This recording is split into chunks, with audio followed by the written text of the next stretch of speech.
Hello, everybody. Welcome back to episode 6 of the podcast. I'm sitting with Brad again today, and we're going to be, talking about a few things. So, welcome back. Brad, we've heard a lot about a planned presentation, but I feel like we haven't really elaborated on that to our listeners. What do you mean when you're talking about like a planned presentation when you're going out and selling? Yeah, obviously at Empower Financial Group, I tell people all the time, we teach sales here. It just so happens we sell insurance. But, what the comment you made is, I tie that back to Zig Ziglar. So Zig Ziglar, one of the kings of sales motivation and sales cycle and sales tools, etc. But he always said the best sale happens with a planned presentation. Okay, now we're selling insurance, but a presentation in our world is what I relate to a demo. Most of our agents have a demo book. Yeah. It has really, I always say the core part of that demo is 6 pages, but a proper presentation is something that's been thought through meticulously, and you're not just showing up and talking to somebody. You have some goals and some processes that need to be followed and to reach those goals that you want to meet. But one would be you need to build a need, right? People don't know why they need what we do. Yeah. So we need to build a need. There's 4 closes to every sales cycle. There's the first close, which is just getting a meeting, set an appointment. That's kind of our motto at Empower Financial Group of USA this year. Just get the meeting, and then we'll bring some experts in. So get the meeting. The second close is being able to sit down and go through the demo, the presentation with that client. Absolutely. The third close is building a buying atmosphere. Hey, Chance, when I get through sharing with you the benefits of what we do, if you like what I've showed you, will you give me a big thumbs up or a big thumbs down? What I just created a sales atmosphere for you, or a buying atmosphere for you to make a decision today. And then the fourth close is head down, pen on paper, but it's closing the deal right now. Hey, Chance, I know you said you have a family. What day of the month do you want that to come out of your bank account? I'm assuming that you're a buyer. Always assume. So that's part of the process of buy. So the 4 closes: building a need, buying atmosphere, sharing the benefits, and then closing. But what really happens is that we build this process and we build these things out. I guess this is where it comes to being on my soapbox. We have a lot of our organization's growing by leaps and bounds right now. And I think it would be fair to say, a little bit about our organization. Do you think my processes, do you think what I do works? Yeah. Oh, obviously. And I think a lot of our agents, a lot of the people that work with us know that as well. And new ones coming in, and it's just mind-boggling. It's just kind of a thing. I sit back. It's a pet peeve. It's also a little bit funny that people say, "Well, I make this much money," and I always say, "Well, do we want to do it your way and make what you make, or do you want to do it my way and make what I make?" Yeah. So we create all these processes, this planned presentation, but then we got Steve, super salesman, and I'm just using a name. Steve's just a theoretical character of mine who thinks they're Superman, and I'm not denying that there's always somebody may have a better way to do it, but why try to recreate the wheel? So we make these processes, these scripts, and nobody seems to follow them like they should. But I always tell people there was a lot of thought process, a lot of systematical things that went into this. And it works. It's been successful. So why would you want to recreate that? Why do you think they're trying to recreate it? I think salespeople, for the most part, are egotistical. Okay. They're boastful. Yeah. I'm one of them. I tend to probably boast more than I am modest.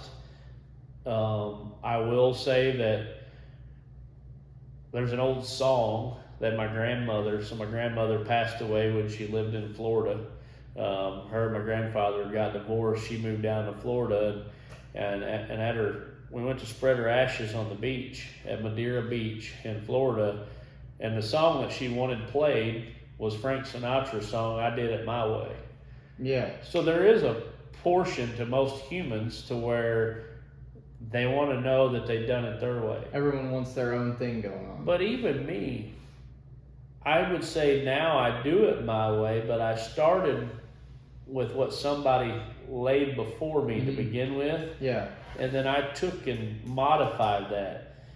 But sometimes I get people that barely know they don't even know the script and they're already trying to change things. And I'm like, I promise you, I can diagnose the issues or objections that you're having and not able to overcome if you're following the guideline that we've already put in place.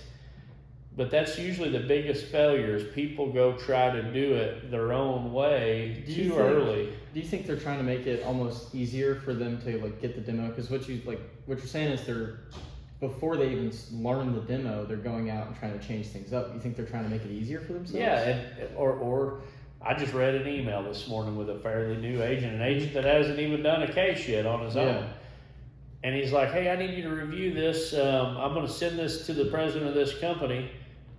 And I've already sent them an explanatory email that I use every day. Why wouldn't you just use the same email? But instead he's tried to make it, I know what he's trying to do. He's trying to sound his own person in his own style. But I promise in that subject matter, like I know what I'm talking about. Yeah.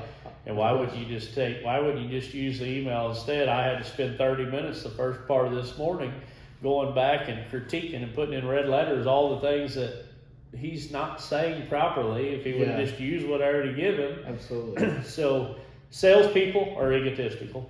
I'll be the first to admit that. Salespeople are boastful. And with a lot of good salespeople, you got to have a little bit of fake it till you make it or a little bit of confidence. Confidence is good. But, there's also, I'm envious of people that are very, very modest.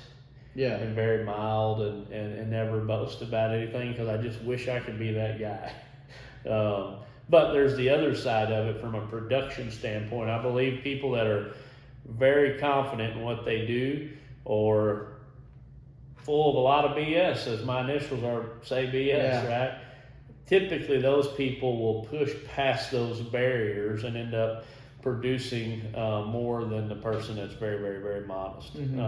I feel like a good organization has a balance of both. Yeah. And I feel like that's something that we do good here. On the topic of demos, one thing I did want to talk to you about is like, what are some maybe common objections people have when you give the demos, and how do you like deal with that? How do you deal with the, rejection or people who are maybe a little too stubborn to kind of see what you're trying to explain?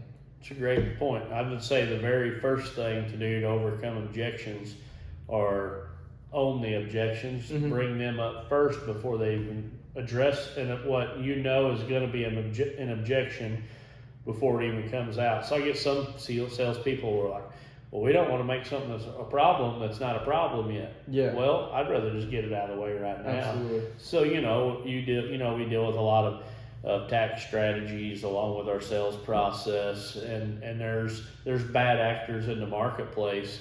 So I just try to address those things ahead of time and say, hey, if you go Google something online, you're probably going to read something like this. Here's how we're different than what you're reading online. Or, somebody's going to say it's too good to be true. And usually if something sounds too good to be true, it usually is. Well, here's why we're not too good to be true. So you try to approach it with transparency and just hit it right before they even have these issues. You want them to know hey, this is things that people are worried about. I want you to tell you why this is not a problem. That's right. I already have it addressed that way when that does it. And they're, oh yeah, he already mentioned this. He already said I was going to see these letters online, and here's so I'm getting them out of the way ahead of time just to make the rest of them flow smooth. Absolutely.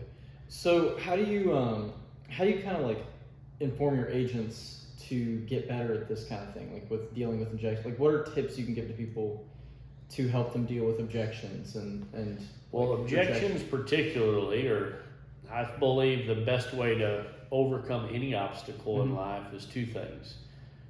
Fail forward, which you've heard me say. Oh yeah, absolutely. But probably the best solution is become very educated. So I was just very unique in what I do, and I get obsessed with things. So I'm always reading and studying what be sitting in my recliner, driving down the road, listening to something about a particular subject, and so I'm getting very, very educated on what all these other things are, what my competitors are doing, how their plans are structured, how my competitors' insurance policy versus various mine, how their premiums.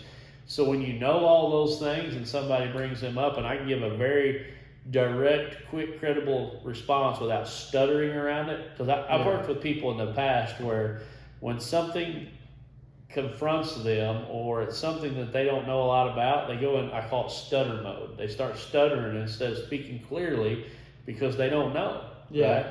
Just be educated and you don't have to stutter about nothing. So being educated is important, but one thing that I've heard you say a lot, and you mentioned, was failing forward. Mm-hmm. And I don't think we've ever really explained that. What do you mean when you say, like, what is failing forward? Failing forward is I'm sitting with a client and the client shuts me down because of this or because of that. That's my terminology. I just got my teeth kicked in and I'm probably not going to close this deal, but I can promise you before I get to the next client or the next meeting, I'm going to have an answer to what I couldn't just answer. Failing forward is usually I just failed in that scenario or in that sale, or something went wrong because I didn't have proper knowledge. Yeah. Had I not had proper knowledge, I wouldn't have had to fail. I would have closed that deal. It would have been a success. Have you ever had a failure that you've been able to go learn a little bit about and then turn it around and get back on track with? And I think that is probably the most respectful situation. You get some people who try to fake it till they make it, but sometimes aren't given factual information instead of just saying, hey, you know what, Chance? I've never been asked that before. That's something new, and I probably need to talk to an expert or bring an expert onto the call to properly educate you. And honestly, that's kind of the role I play a lot anymore, is people are reaching out to me and saying, hey, I've got a call here in just a little bit. Hey, can you hop on and better explain some of these things that I can't answer? So yes, there's more and more now that we're able to turn around, and the biggest reason is a lot of employers, they're ready to listen when there's hardcore dollars back to their bottom line. Absolutely. That are at risk, and if they can figure out a way to reduce taxes, they're probably going to wait and make sure that they have an expert tell them what's going on. So what do you do when you have a client that you're trying to sell to that just absolutely will not buy into it, will not hear you out? What can you do there? It's a simple thing. My grandpa taught me at a young age when I was dealing with breaking up with girls or girls dumping me, which was usually the case. Yeah. He would say, there's another one born up there at Lucy Lee, which was the local hospital back in the day at Poplar Bluff. But there's another one born up there at Lucy Lee every day. Just go to the next one. Yeah. So the same thing in business. When some people just can't get out of their own way or aren't going to listen, aren't going to give me a time of day. The United States is a pretty vast place. And I promise you, if I step out of that building and I look down the road, I could probably count 50 more businesses or places that I should go see, because I'm not going to waste a lot of time right here beating my head against the wall. So I guess the key would be to just not get caught up on your past failures and just to keep going. That failing forward. You learn from your mistake, you go to the next one, you figure it all out. And we can lead into another call with this. The next most powerful thing in sales is it's a numbers game. Yeah. Most things you do in this life, as far as sales are concerned, are a numbers game. It's the rule of numbers. You're not going to win all of them. Heck, if it was that easy, everybody would be doing the same exact thing. Absolutely. Yeah.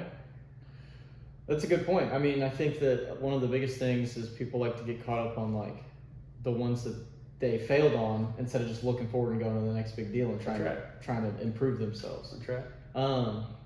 I think that's about all I had for you. Is there anything else that you want to talk about? Oh, I know we have our segment, Random Thoughts, we haven't done in a while. Oh, Lord, I always got random thoughts. Yeah, what's today's big thought? I walked in, was driving the other day, and I go, man, I need to go to the bathroom. And, we've had a segment over public restrooms, but this day it was just, it's usually those quiet times when those random thoughts come about. Yeah. You're driving down the road, nothing else is occupying your mind, or you're sitting on a toilet, or I walking in the other day, and I was even go to a urinal, but I noticed this guy when he walked in, and then I noticed when he walked out, but I'm like, man, he seems like a gruffy dude. He's all tattooed up, man. Yeah. Real muscular looking and rough, and I'm like, he's a rough cat, man. Like I don't know that I'd want to meet him in a dark alley, but then was walking in and out the door at the same time to the restroom, and I said, "Oh, I'm sorry," you know, because I was like, I probably didn't say I'm sorry to this guy, because I opened the door up and it hit him, and then the response that I got was like, not very masculine sounding, like, Yeah. it was pretty like real real soft. I'm like, wait a minute. So I wonder, does people sometimes in their mind, do they, like, I feel like when you look at them, so I guess where I'm going with that is the random thought is probably a good life lesson for a lot of people. Never judge a book by its cover, right? Yeah, I absolutely. mean, this guy looked rough. I mean, clean cut, but rough. Like, Oh, he yeah. was trying to put on the appearance of a super masculine guy and tattooed up, and, you know, the hair and the bearded face, and just, you know, cut off sleeves. Yeah. And then I was like, oh, I'm not sure that Yeah, demeanor fits the picture. absolutely. So it was just a random thought. It's kind of don't judge a book by its cover. Never judge a book by Thought. its cover. Yeah, You know, I absolutely. mean, maybe some people just look in the mirror and say, "Hey, I want to look like that guy." Yeah, absolutely. So I don't know, because I was a little intimidated when I seen him at Yeah. first, but the intimidation thought went right out the window after After you talk to him, yeah. didn't even talk, just a couple words, and his demeanor of, like,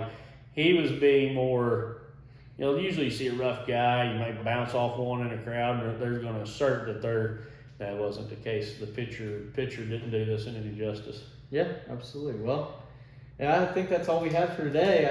I can't really think of a whole lot. So, anyways, thank you guys for watching. This was episode 6, and we'll be back next week.